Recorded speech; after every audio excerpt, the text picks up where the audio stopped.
All right, so here we are, one of the projects that we were fortunate to work on. My name is Darguin Fortuna, and I'm one of the principals of Flow Design Architects, and I am here with somebody that doesn't need introduction, but go ahead and introduce The yourself. man, the myth, the legend, Darius Gregory with Gregory Investment Group. Certainly glad to have you here this afternoon. Welcome to mi casa. Yeah, I love it. So let's talk a little bit about the journey to get to this project. So I know, and we can go way back. We met when I was at school. I was a student working at one of those civil engineering companies, and we connected.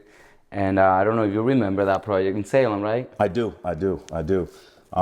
It's been a long journey, man. I mean, it seems like it was just yesterday, but it was 5-6 years ago.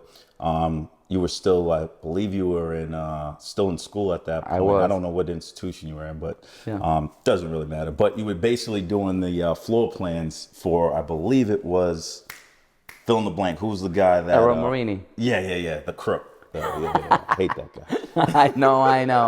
I know. You can't love all of us, right? So, but at that time, I'll tell you the things that I picked up from you, and the team, your team. You guys are so ambitious. You guys have a clear vision for what it is that you're looking for. Even if you don't know exactly how to get there, you have a clear path. So that project, and that was early on. And I think that was matched when I first. I saw you after a little while. We didn't connecting anything, and I picked you up, and I was your Uber driver. Remember? The irony in that, right? Yeah. So at that time, I remember I had like business cards, and I was telling you I'm getting Right. this flow thing going, and you're like, oh, we'll talk, and we tried several times to connect. The numbers didn't work out. The deals didn't Right. work out, and then on this one you called me, and I knew you were 100% working with me because you showed up the next day with a signed contract and a Money and deposit. tow. Oh yeah. That's how you know I'm official and it's ready to get it done. It's So checks in hand. on that end, I immediately was like, wow, this is ambitious. So three houses, actually 4 houses, right? And we're in one of them right now. And we got grinding, we got going. But you came with a real clear picture for what it is that you wanted. And the team, Yvonne Perez, Julio Gutierrez, all of us working on that. But tell me about your experience, and then we'll talk exactly about what we have right here, right? Well, we kind of alluded to it earlier, right? So the journey it started off with fix and flips. That was kind of my comfort zone. That's why I felt comfortable. That particular project was a 2-family condo conversion, complete gut. We went in there. I think we had allotted maybe like $400,000 for that renovation. Ended up being 20% higher than that. Wow. But at the time, the market was so strong, we were able to still realize a generous return at the end of the day when the 2 condos were conveyed. Fast forward, sitting down at the table, I was residing in Salem, and I said, "Hey, Kels, we could build a house easy for our family like that. Like that's okay, but that's not real ambitious. It's not really what." Putting my kind of stamp on it. So I'm like, why don't we build a house for us, but do it in a community, within a community, name the street after us, and start to build our legacy. Wait a minute. You're telling me that all of those things that you said that back then? Yes, 100%. And it was just being fearless, seeing the vision, willing to execute the vision. And when somebody tells you no, you figure out a way that you can get them to tell you yes. And there was a lot of that. I could start with when we first bought this house, we sold a house that we renovated beautifully in Salem, moved here. My wife's hometown is North Attleboro. So it made sense to set up shop. But I saw this opportunity, 10 acres, single family house, built in 94, preliminary approvals to do a 5-unit subdivision, 5-home subdivision. I'm like, this is exactly what we're talking about. This is it right here. Let's do it. So deep negotiations back and forth. We were able to get it as is. And it's all public record, right? So we bought it for $630. That's right. The market has appreciated since then. Went through the whole approval process. Took about 2.5 to 3 years, believe it or not, to get through approvals. There was tons of speed bumps. We dealt with the Natural Heritage and Endangered Species Division for the state because we have threatened species. We're in their priority habitats, so there were tons of hurdles we had to jump over that. But finally, we got our comprehensive management permit. We were able to start erecting and building, and hence now we're standing in the front, the first build, 10 Gregory Way, and feels great. Yeah, so wow, that was quick. It just shows how clear Yeah. the path has been and the purpose, because you remember every single detail of that. So when you called me, you had already gone through a lot. So it wasn't like or nay, you were like, we're gonna work together. And I remember I picked up the phone and saying, is this going to be a deal? We're gonna get out of here with a deal. That was the way. Right. You know, we're gonna design those houses together, and that's it. You know, this is the last call that I have with you where we Right. don't walk out. Although we did something else in Swamp We Square have, too, but yeah. it wasn't the same scale, right? No, It's yeah. all small things here and there. You know, it's kind of like, you know, specialty. Like, hey, I need you to serve for construction administration because the building inspector doesn't want to do his job because we're in the midst of COVID. So you were able to fill that That's void. right. That's right. You know, but again, this was kind of like, it goes back, right? So you know what you know who you know. And when you get comfortable, you don't necessarily want to branch out and take a risk, especially in this industry where it's like, sometimes people can say they're going to deliver and they don't necessarily deliver, right? So I didn't know fully if this was in your scope and if you would be able to hit it out of Yeah. the park. And 100% you did. And I knew that spot on after this build. And that's why you have my business today and moving forward. So, yeah. So, but it was a journey for all of us too, because I'll tell you, this is the biggest like endeavor for us for Flow, honestly. I mean, when it comes to build outs, you know, like we've done 18 unit buildings and things like that. We've done 12 unit buildings, but each house has its own world, and there's all these details, right? Oftentimes, those big developments where you have apartments and things like that, it's copy and paste. It's the same thing, pretty much the same layout. This one's each house was to be different in every way possible and have its own charm and touch. Right. Every one of them, we didn't just copy and paste the plan. Correct. You know, there were foundation footprints that we have to Correct. comply with and tweak them to still give this, you know, the life that it has right now, which you guys will see through every aspect. You know, the facade, the touches with the stone, all of those elements. But again, I must say that I wasn't threatened by the approach. Like if somebody comes in to me and says, "Well, I have a $20 million deal for you," you know, it might get me a little nervous, right? Because that's not my comfort zone. But this one didn't get me worried at all because again, the confidence you bring with you, and you know, Kelsey, both of you, the combination, I was like, this is going to be great. This is going to be a fun process. We're gonna get through all of this.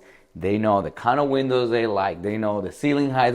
I mean, you had, you know, and we have a 4-step process, but you really had every one of those elements from the 4-step process already thought out. Yeah. Step 1, existing. Well, the existing is the foundation. Here it is. And here's all the survey plans. Right. Then step 2, envision. Here is exactly what we want and how we want it. Every step of the way. And then from there on, it was just delivering the options and figuring out which one was the best. We have multiple ones. And then we probably did like 8 houses. If you think about the iterations of each one of them. Right, and how they've evolved, and you know, for me, there was one thing, right, one word that I wanted to just instantly speak to folks that walk through it, and it was the drama, right? So the play on textures, colors, contrast. It's kind of like, you know, Charlie, like an artist, like, you know, black and white. Like they're so very different and they play off each other. So like on the exterior, that's the direction we went. And then we wanted to bring that on the interior as well, but then have some other colors like gold to kind of, you know, off play it. Some folks say it's very bold. Black appliances, 100% bold. Yeah. But as long as it's tasteful and you pick the right colors to give you balance and that contrast, it works every time. So that part, again, all of that clarity of purpose and playing with it. And I know you have fun even picking the finishes, going to different places in Boston and making sure that all of that look good. So, but tell me about the process of building it. I mean, you said all you've done was flips. Yep.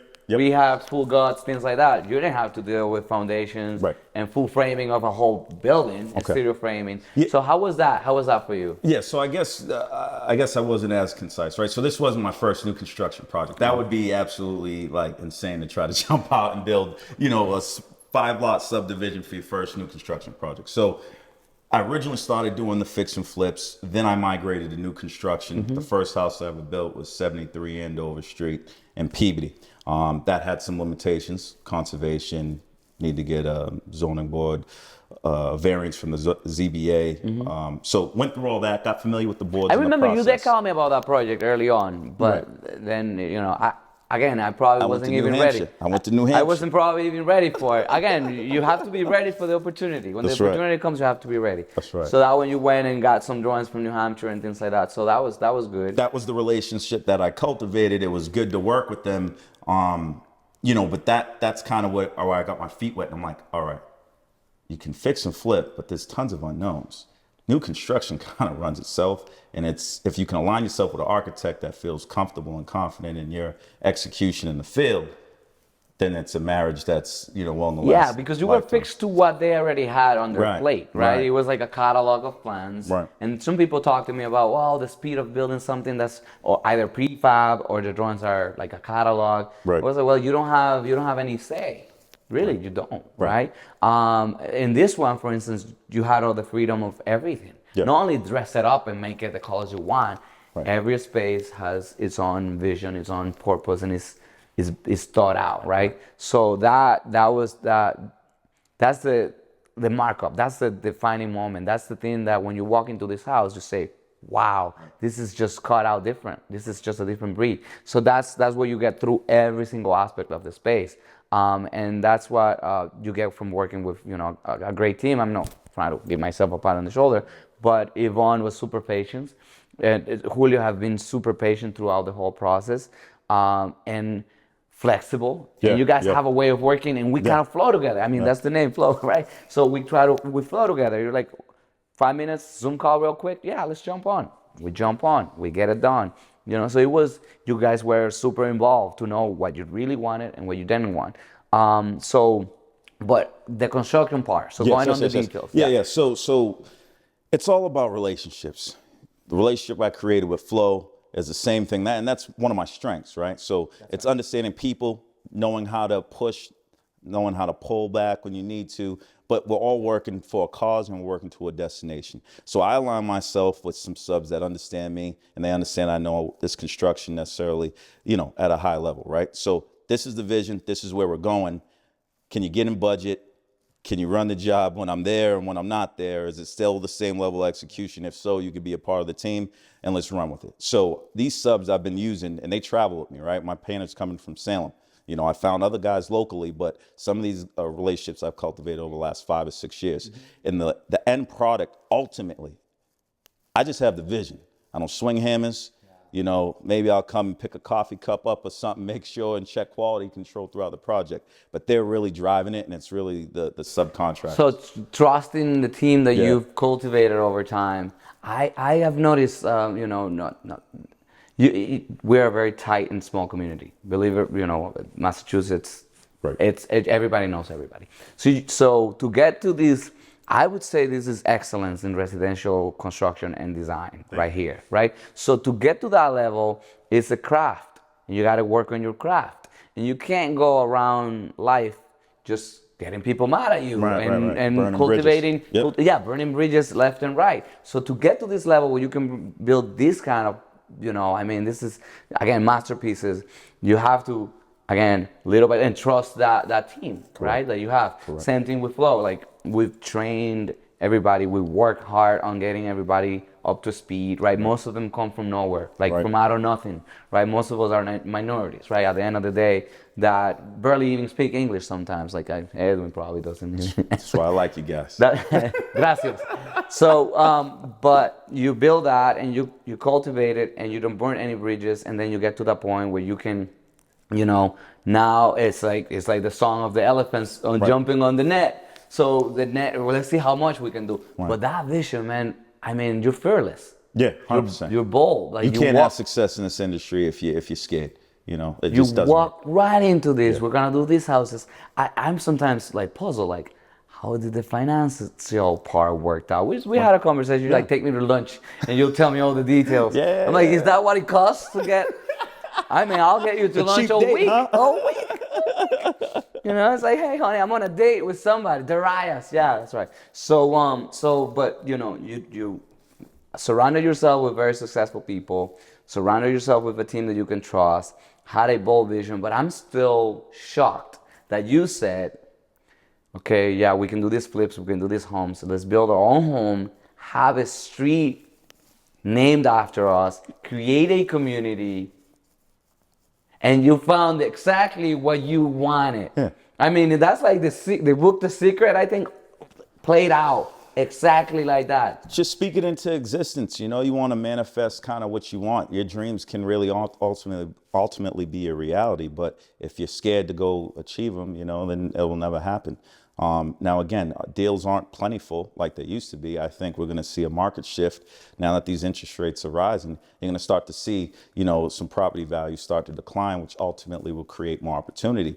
But to find this when we found it, you know, really wasn't nothing more but a blessing and pure luck, to be honest with you. Yeah, wow. So. Wow, but you were able to find the place, find everything, and you have your in-laws living in the same community. Community within a community. So you have like a built-in babysitter system there already. Yes. So it's like great. So going on the construction, anything that you would have done differently, anything that you learned through this experience, like anything that, you know, we don't have to go into an hour long, but maybe we divide this into multiple videos. But right. But like I just want to know how that process was. So full disclosure, we are the contractors here.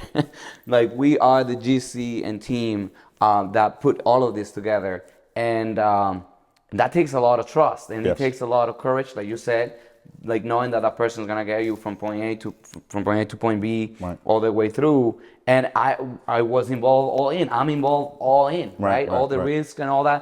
But this has been a painless project for me, a completely painless project in every aspect.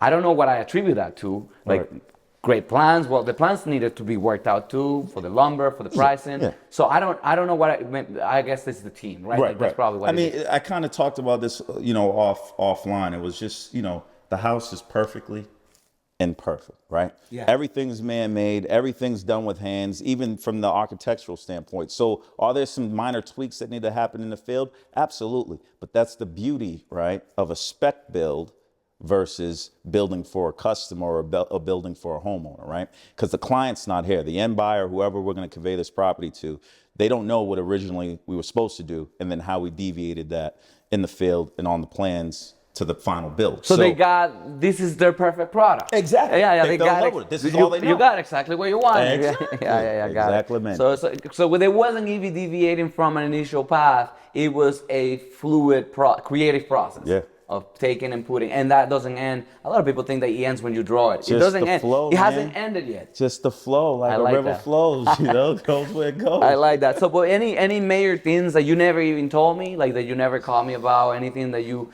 had to deal with during the construction, during the framing, during the like electrical. Yeah. Like, so you know, there was some things where, for example, you know, I think Yvonne did. Like beam pockets, for example, like in the foundation, which in theory, you know, works out. But if I'm finished in the basement, then that's going to take away from the head height, right? So consequently, I'm like, that's not going to work. Foundation's already poured, beam pockets are already in. Probably could have captured that if I was a little bit more thorough looking at the foundation plans. You know, I have to stop you there. I have to stop you there. You yourself, you're looking at the mistakes you made, and you're humble about it. Yeah. You know, like there I is, like from when I first met you all the way through now, because I saw you, like I saw where you started. But if I had met you now, I'll be like, oh, this guy's just a cocky dude that thinks he's the best. But actually, you're thorough. You know what you know and what you don't know. You seek help where you need it, and you're humble to say, in hindsight, I should have done it this way instead. And like. Some people are just right. And people think I am like that. I'm not like that at all, too. Because that's the only way you can become successful, fixing the mistakes. So you notice that those pockets were there, and you probably would have thought of that. Yeah. Ask me this: when I figured out that there was a problem, what do you think I said? I didn't call Darwin. Hey man, there's a problem here. There's a problem. I said no. And every contractor knows this. I'm not about problems. I'm about solutions. That's it. So the first thing I say is, all right. What's the solution? Talk to the framers. So then we just had to raise it up a little bit, you know, and we added, you know, a couple extra sill plates. And that's it. Done. Easy. That's it. So that's perfect. So I guess, you know, this can go on forever, but, you know, we do have a limited time and limited budget for everything, right? So, but we could probably talk more particularly about the spaces now that we're here, right? So we've enjoyed all of this. We've seen all of this. And let's walk you through. Yeah, let's walk through it.